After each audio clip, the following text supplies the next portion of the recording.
Ahoy, ladies and gents. Welcome back to the BBC Spews Live, the triumphal return of the Angry Bootneck to his home, his humble abode. Not his home. I was going to say my home state. I suppose it is my home state. Not really my home, is it? I'm a Jippo at heart. I'm a Jippo. I'm sure I'll be moving again soon. I've got mixed feelings about California. I have. It's a beautiful place to live. The weather's fantastic. It's always good waking up in the morning, sticking your toe out the bottom of the duvet in fucking December, and not instantly having the frost nip. When you're born and raised in Middlesbrough, you sort of get used to that. A constant joke in our house. I remember my missus always found it funny. Was my dad's favourite line when he used to come downstairs when he was going out to the pub, and he'd say, "Go on then, lads, get your coats." And we'd say, "Oh, we're taking us out." He's like, "I'm off to the pub. That means I'm turning the fucking heating off, lads." So he'd always joke and tell us to get our coats on. You really could see your breath in my bedroom. I remember being in bed and like sitting playing on my Nintendo in my room, and it was like, and you could see the clouds of frost coming off your fucking head when you were in bed.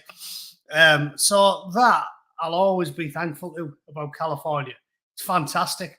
But yeah, it is. It's a strange place here. Just going to the gym today, like, there's the swings and roundabouts, the pros and the cons. Like, I'm driving down the road, loving it, thinking, oh man, it is nice here. Yeah, like I said, it's a fantastic gift. It's a gift being born in Middlesbrough. I'm not one of these bitter and twisted whinging scousers that mourns about it. It's a gift being born in Middlesbrough. Even a bad situation, if you're a glass half full type of fella, you can take a lot from it, can't you? And it's a gift because I had a good childhood. It wasn't terrible. I had a lot of good friends and support around me. And that's what makes life worth living, isn't it? It's not where you are, what the infrastructure looks like, unless you're a bit of whinging scouser. But the gift you get from born and raised in an area like that is wherever you go anywhere else, including Iraq, it's nice. So I was driving to the gym this morning and the car was purring. We had it serviced last couple of weeks ago before I left. The car was purring. It was smooth sailing. The weather's amazing. I was looking at the green hills here in Santa Barbara County. Beautiful part of the world, wine country, right in the middle of it. And I was like, this is amazing. What a time to be alive. And then you get in the gym and then you see the downsides, don't you? Toothless fucking mutants, which is basically most of California now. It makes me laugh the way they have a go at the Southerners, don't they? Make out as if they call all the Southerners inbreds. Well, if you walk around any major city in California and you see the clip of the absolute freak show that presents itself to you, I don't even understand it. I think a lot of it is related to postmodernism, isn't it? As I've talked about, the idea that there's no grand narratives and you have to question everything. So a large aspect of this seems to be don't look like you care what you look like. You know what I mean? Because that's questioning the narrative, isn't it? These people are the same ones. These woke lunatics are the same ones who, when you look at the cover of Sports Illustrated or FHM or something. In fact, I'm just ranting, so let's do that for the men watching, which is the majority of my audience. Let's find a nice picture of Sports Illustrated and put that up on the. There we go. Look at that. So there's Sports Illustrated. Look. Nice. Let's have that on as a treat for the lads. They see something like that, right? And they say, social construct. These mutants, right? They're the type of people who, a class line from Mark Stein years ago, I remember him says, I've pinched it myself. He said, these are the type of people who, if you play tennis against them, your point is a social construct. You know what I mean? They're the type of people who you play footy against them, and your goal is a social construct, and they look at stuff like that, and they say the only reason you find those women attractive, gentlemen, is because you've been conditioned by society to think that that's attractive. Really?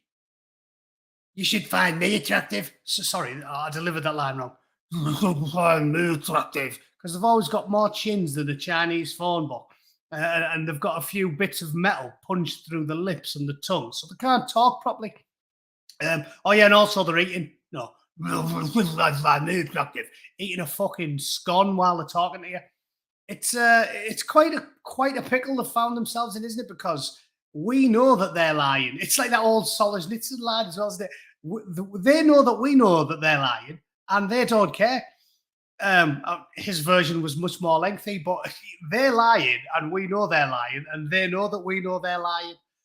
Because anybody who's got any sense, who's done even basic biology at school, knows that the reason you find those women attractive is because of hard science.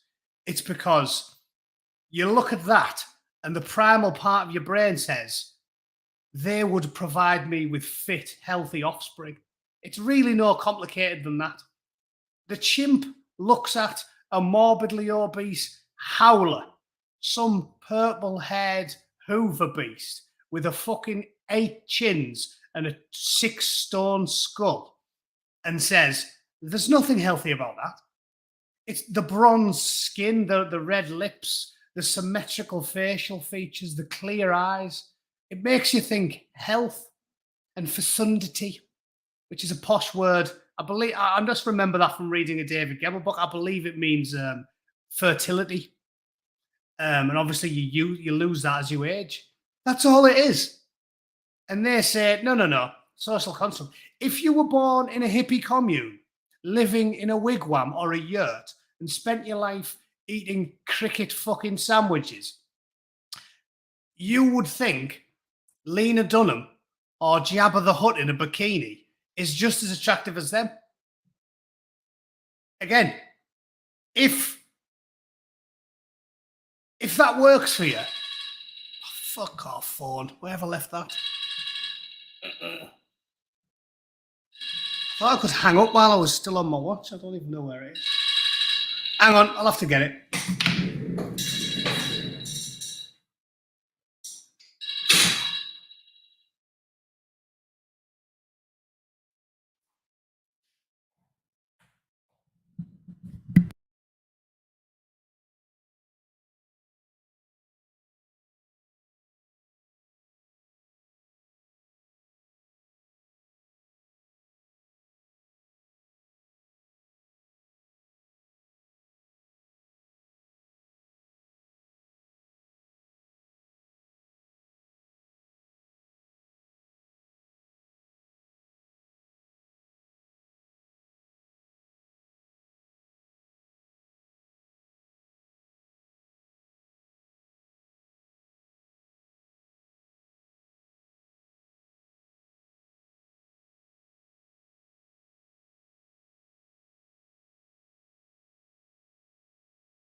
Ladies and gentlemen, that was...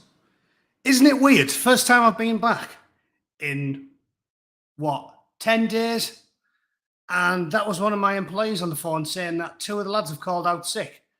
And there's nobody to cover them. So I'm basically going to have to go and dash to work to put some fires out. There you go. Can't be helped, unfortunately. That's weird, isn't it? At least I've left you something to fap yourselves senseless to while you're doing now. Right, so I'll go and do that. Sorry. Duty calls, unfortunately. As you know, Bootneck has gainful employment that doesn't involve sitting on YouTube. So yeah, I'm going to have to bugger off. Now, all I can do about it, I'll do this tomorrow, I guess. If I'm back inside an hour or two, when I can actually find some fucking capable employees, I'll be back very soon. I got more views after I left. Yeah, clearly the titties are more popular than anything that comes out of my mouth.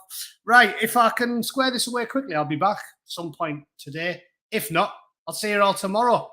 All right. I didn't even get into the stories I was going to talk about, which was the point Brett Kavanaugh's been getting fucking ignored for 48 hours, and all the bastard mainstream media talks about is January 6th. I'm sick of hearing about it. Anyways, right, I'm going to have to go, ladies and gents. Apologies for that. I will see you very soon, Kiss of Joe. Oh, there's a Scouser in the room. Cheers. See you all in a bit. Bye.